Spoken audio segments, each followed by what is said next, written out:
Marcus Aurelius was once the most powerful man in history, but not because of the money or glory he had. He attempted to live virtuously, following Stoic principles. Unlike many Roman emperors, he was in full control of his desires and avoided common pleasures such as getting drunk or watching sadistic games in the Colosseum. Marcus Aurelius wanted to fulfill the task fortune had given him, which was serving humanity. But to do so, he had to care less about the things that aren't worthy nor wise to care about. He used as weapon the most transformative lesson in Stoicism, the dichotomy between things we control and do not control. Epictetus was the first known man in history to suggest this in his book, The Enchiridion. Most, if not all, things beyond our own actions are not up to us. Does that mean we should become detached from the world? Not necessarily. But the Stoics believed that we should be realistic about our limited influence on these things. Otherwise, we risk creating an unnecessary burden for ourselves. When life hurts, it often means that we care about things we have no power over, and by doing so we let them control us and become their puppets. Then, we blame external circumstances and people for pulling our strings, while in reality, we gave them full permission to do so. But if we succeed in not letting them affect us, we'll be undisturbed and reach a place very few people have ever been. This place or state of mind is what the Stoics called ataraxia. For Marcus Aurelius, keeping his inner peace was a matter of life or death. It was the only way to cope with the many responsibilities and challenges he faced as an emperor, and to focus on the task he believed he was given by the gods. For others like you and me, it means not being moved by external forces and building an inner fortress so we can focus on our unique goals. When life hurts, what are the things we should stop caring about, and how do we do it? This video answers exactly that. In his book, The Meditations, no one can help but notice that Marcus Aurelius repeatedly differentiates between present, past, and future. The Roman emperor believed that we either care the wrong way about things we should care, or we care totally about the wrong things. When it comes to the future, Seneca once stated, "We suffer more in our imagination than in reality," meaning that our own thoughts are the source of our suffering. But if you are the problem, then you are also the solution. So when it comes to the future, our imagination often goes wild, inventing countless scenarios of what could happen. Spoiler alert, most of them never actually happen. We tremble at the idea of not knowing how the future will eventually play out. In some instances, what happens is what we anticipate, but in many other instances, fortune surprises us, overwhelming us with events we couldn't have possibly predicted. For example, we could spend months preparing for a well-deserved trip to the exotic Ibiza, only to learn, right before the day of the departure, that our flight was cancelled due to COVID.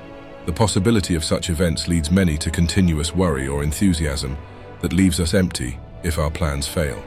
What if the Third World War breaks out? What if I lose all my money? Such outcomes are very possible, but as long as they aren't happening in the present, we cannot deal with them. They only exist in our thoughts. The future only bothers us because we think about it. It does not exist outside the mind. Marcus Aurelius believed that it's not the future that hurts us, but how we deal with it in the present. The misery of the future happens in the present and we suffer in advance. So, what does Marcus Aurelius say about caring too much about the future? Never let the future disturb you. You will meet it with the same weapons of reason which you have today. He pointed out that if we can cope with the present, then we can also cope with the future. Because we have to. We are Stoics. And in the present moment, we lay the building blocks for our future.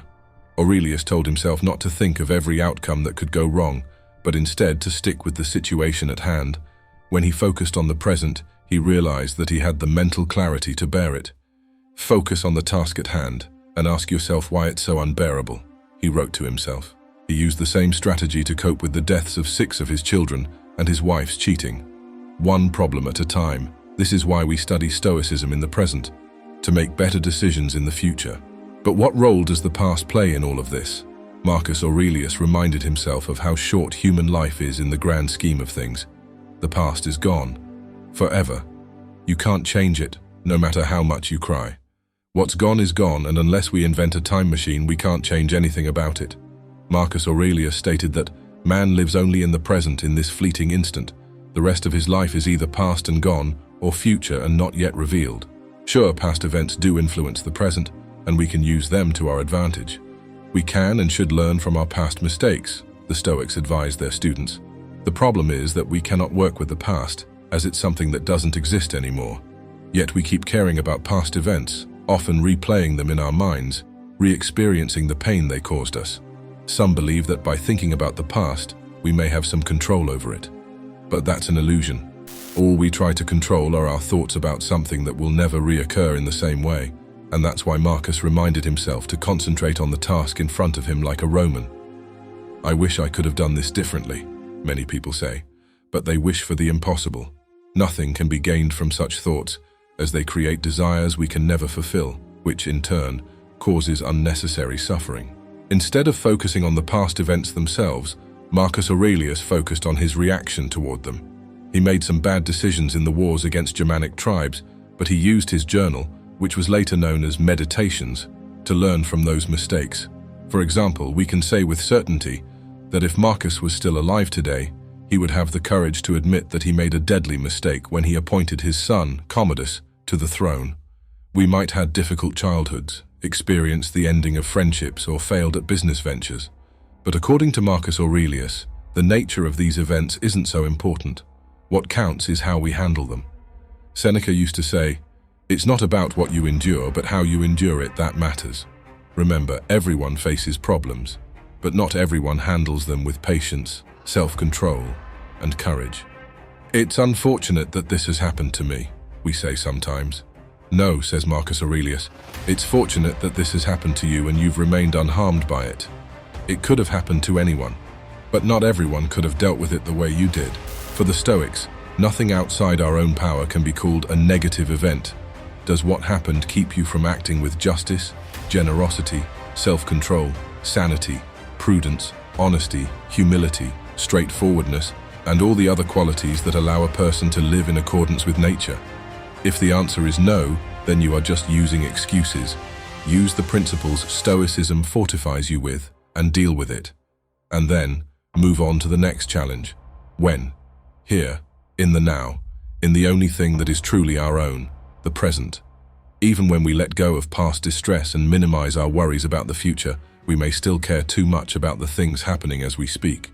This is why Marcus Aurelius encouraged himself to stick with what was under his control, his actions at this very moment. Everyone has an opinion on how things should turn out, but as Aurelius said, there is a bigger plan behind us that we know nothing about. So when these two plans collide and things aren't going our way, we get angry, sad, or depressed. Isn't it pointless to fight fortune's bigger plan? How the world around us unfolds is not up to us. How we react to it is. The fool is trying to make the world adapt to his liking, but the wise man adapts to how the world actually is, much like a chameleon taking the colors of its environment. Epictetus said that you can be undefeatable only if you don't fight battles that are impossible for you to win. And fighting over things outside your control is one of those battles you can't possibly win.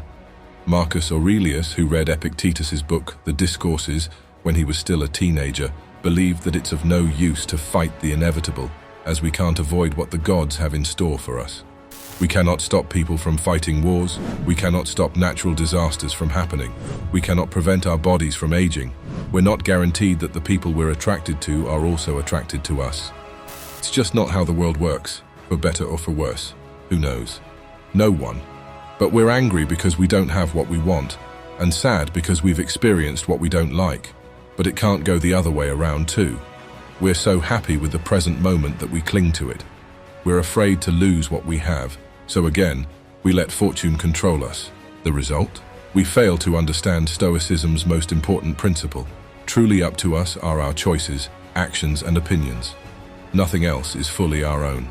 And with practice, Epictetus said, when it comes to things under your control, you can be the greatest of all.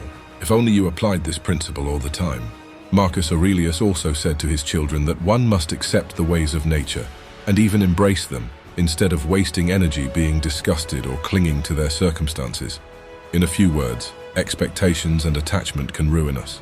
Treat what you have as non-existent, your position, kids, parents, friends, and character. Think of how much you'd want these things if you didn't already have them, says Marcus. But be careful, he continues. Don't become too attached to them, to the point that you become terrified by the idea of losing them. Remember, they are not truly yours. Be grateful for what you have and strive to become better. And if you gain something external along the way, that's a bonus, the Stoics believed. Nevertheless, accepting your circumstances requires courage, one of the 4 cardinal virtues of Stoicism, especially when you face hardships and life gives you lemons repeatedly. Can't we just have a break? But to Marcus Aurelius, adversity never meant a problem, but an opportunity.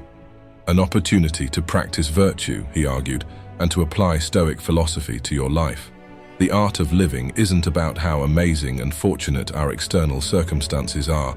These things, the externals as Epictetus laughably called them, are unreliable and not our own. One day they are ours, the next can be taken away from us in a snap. It's about how we face the events we meet. That's what we should care about, the Stoics remind us. So, when life hurts, care less about it. Because you did perfectly what was under your control. And what about the rest? Be assured that whatever the outcome, you'll be able to face it with the same principles you had today. With courage, with self-control, with fortitude, like a Stoic.